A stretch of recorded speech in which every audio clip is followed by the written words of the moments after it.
Rescue 911. Those who enter the sport of stock car racing know the dangers. But while this paramedic was caring for a seriously injured driver, a freak blowout sends a car spinning out of control.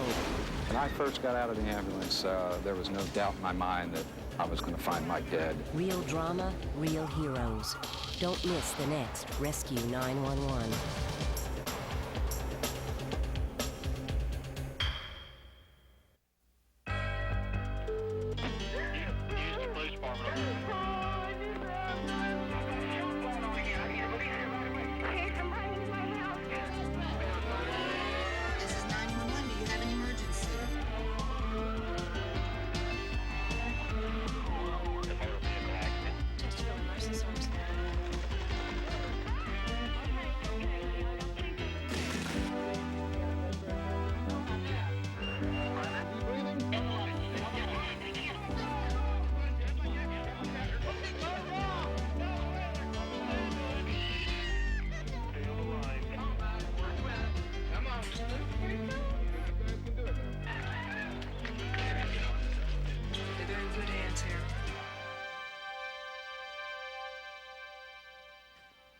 Professional rescuers are trained for almost any emergency, but sometimes there are dangers even they can't foresee.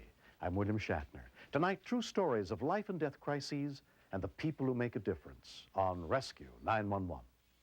We begin on February 11th, 1990 at the Daytona International Speedway in Florida, as some of the world's top race car drivers were competing in the ARCA 200.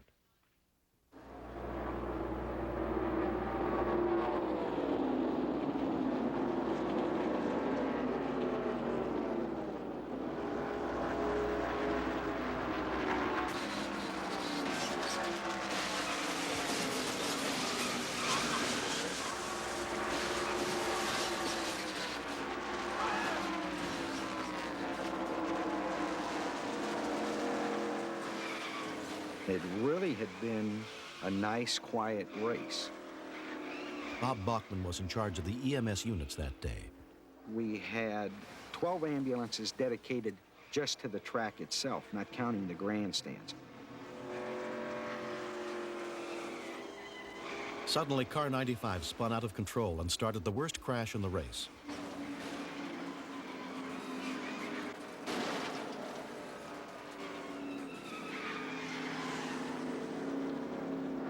They put out the caution flag. When they yell caution in a race, that's when everybody gets their vehicles ready to move. But before rescue crews are allowed on the track, Watchtower Commander Jim Bachhoven has to give the signal that it's clear to move. We got a caution. We got a caution in 4. I started looking around the racetrack to see if the cars were slowing down before I started to send any emergency equipment. It looked like to me everything had gotten pretty well slowed down where it should be. I had a crew on top of the tunnel, which was only about 100 yards away from one of the cars. Ease down there to that wrecked car right there in front of you. EMT Mike Staley and paramedic Ken Elliott were stationed near the crash. Once we got that clearance, we headed towards the first car that seemed like it had been damaged in the accident. We pulled up to what we felt was a safe location, still on the grass, and Mike hopped out, went over to the car, and his duty is to assess the driver, make sure that the driver is alert and oriented. Our routine is to maintain eye contact so that the person remaining with the ambulance can bring any type of equipment that would be needed.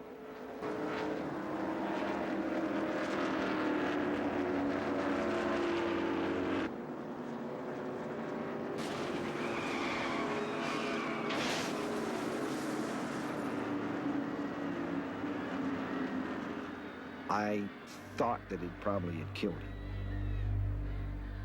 When we continue. Michael was thrown approximately 25 feet through the air. He looked like a rag doll. Let's get him out here. I don't think he's breathing. Get to the big one, Kohl's biggest sale of the season, where you can expect to find great night owl and early bird specials, like 50 to 60% off select Mrs. Sportswear, 60% off all girls dresses, and 50 to 60% off all girls Sonoma and Sew separates. Take 50% off our entire stock of handbags and Famous Maker bras. Plus, get extra savings on our entire stock of fine jewelry. Don't miss the big one at Kohl's. Kohl's, expect great things.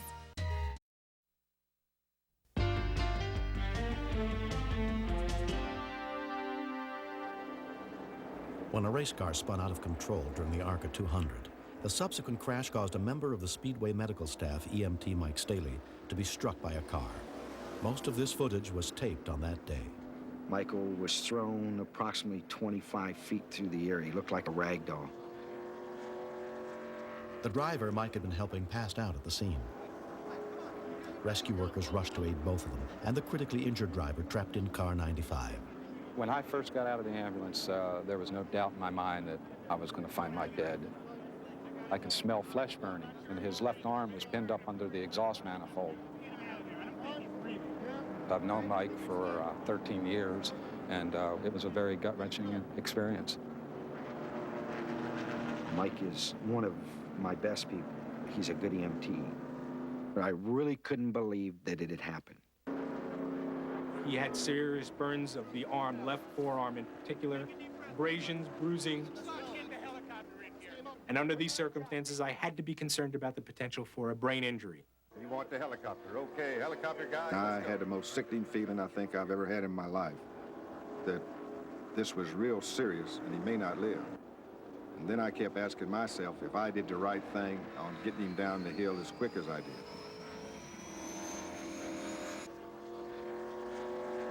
The driver that Michael was treating went down, so we had to send somebody to him. But that driver was not seriously injured.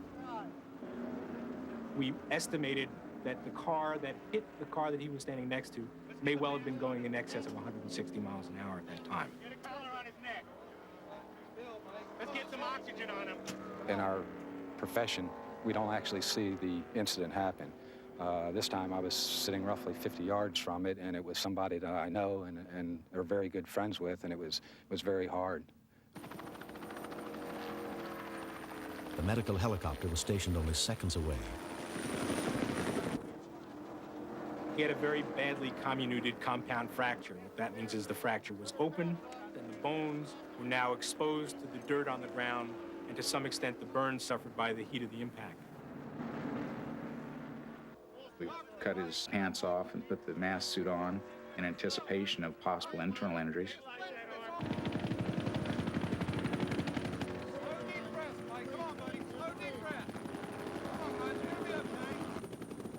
While another rescue crew tried to get the critically injured driver out of car 95 and stabilized, Mike was packaged for the first helicopter transport.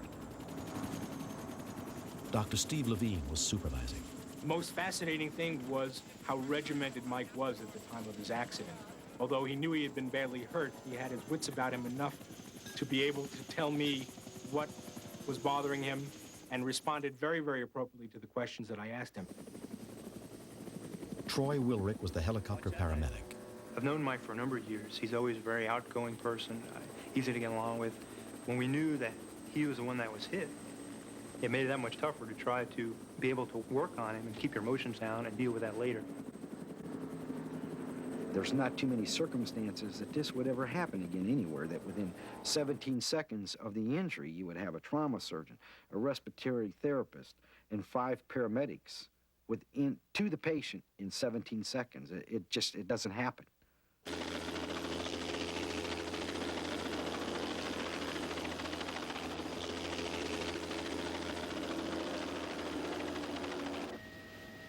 Once I received him in a helicopter, he started to wake up and now would respond to me. I said, Mike, can you hear me?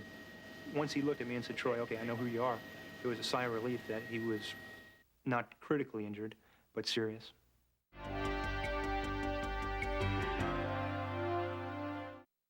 You've probably seen some skincare commercials that only let you get about this close. Not this one. There's a remarkable new product that lets this commercial come closer. Nivea Q10 Advanced Wrinkle Reducer. If it only visibly reduced wrinkles, you'd have to stop. Right there. But you don't, because it also helps prevent new wrinkles from forming. So go ahead. Come closer. Nivea Q10 visibly reduces and helps prevent new wrinkles.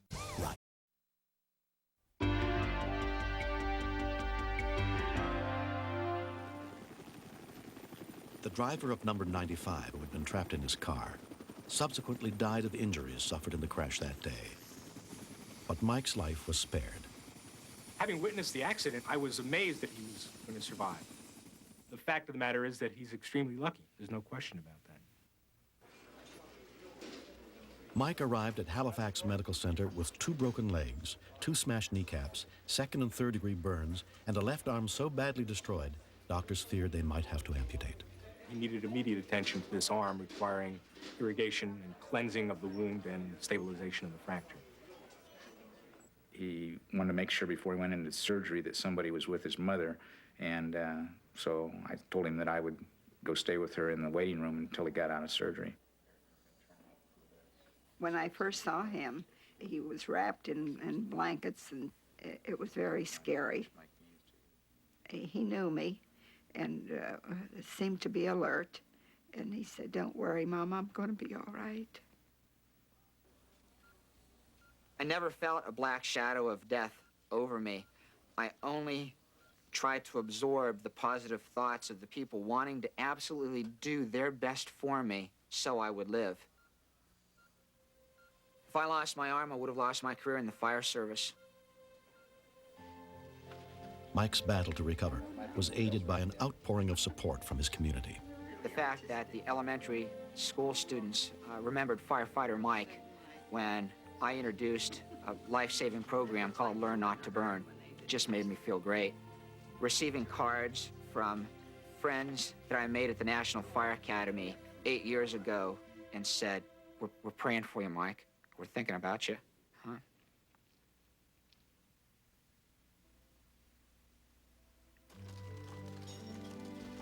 For 5 months, Mike spent nearly 6 hours a day in physical therapy under the guidance of Randy Thomas. He had an incredible attitude. He told me that he expected 110% out of me. He said, "I'm not unreasonable. If you're having a bad day, 103% will be fine. But other than that, that's what he expected." And he has certainly given 110% every day. I have no questions about his recovery. I think that we are all struck by the degree that he was motivated to go through this process and to not dwell on what had happened to him. 8 months after the accident, Mike Staley has succeeded in healing well enough to lead a fairly normal life. And his mother, Josephine, is very grateful. I do think it's a miracle. He's a hard worker. If he's going to start something, he's going to finish it. And I think he's honest. And he's very loyal to his friends.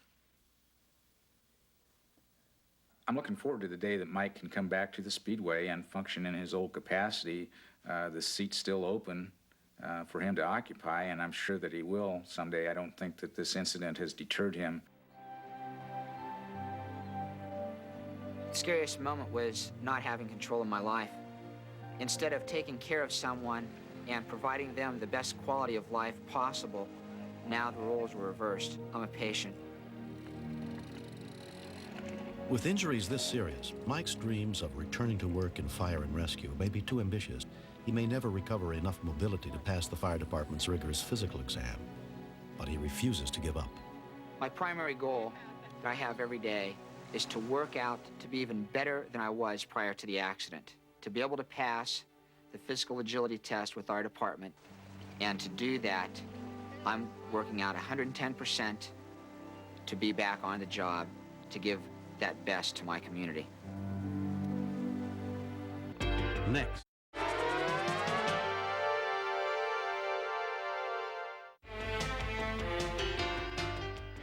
Next, step inside the command center where the calls for help are answered and meet the real-life heroes who save lives. Stay tuned for another episode of Rescue 911, next on Discovery Health Channel. Real life, medicine, miracles.